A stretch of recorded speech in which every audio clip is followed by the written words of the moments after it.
شروع کنیم. روشن کردن. خب این قسمت صفحه که اومد. خب این سی این هست سی میزنی میاد. خب حالا تو تایبش میره. این باید بگذاریم تا به صفحاتش که رفت نگاه الان میگه اوپن منظورش این در بازو بس. خب بازو بس که میکنی بعد شروع روشنش میکنی. این روشن شد. خب صدای موتور انقدر صدا زیاده نمیاد. بعد این دکمه استارت میکنی بعد رفرنس میاد. خب اینو فشار میدی. حالا بعد اینا گیر دارن. خب اینو هی فشار بده تا این بیاد.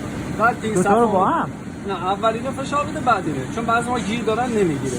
بله. ها اگه دیدی این صفحه نیومد بعد که اومد سبز میزنه خودش رفرنس میشه. همه محورا رو میبره. یا محور زد داره میبره، محور ایکس و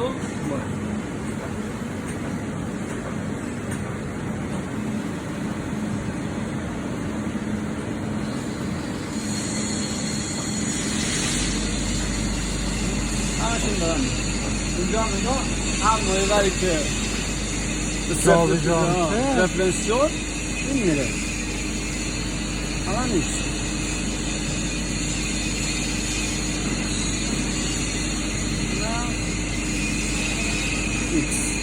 این صفحه میاد.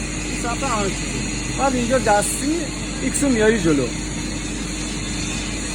صفحه خود بعد این چیزاش خودتون. بعد اینجا که میگه آلارم هم بده همین سی ایری که بزنی میرم خودتون. این تا اینجا. تا اینجا نگه دارم.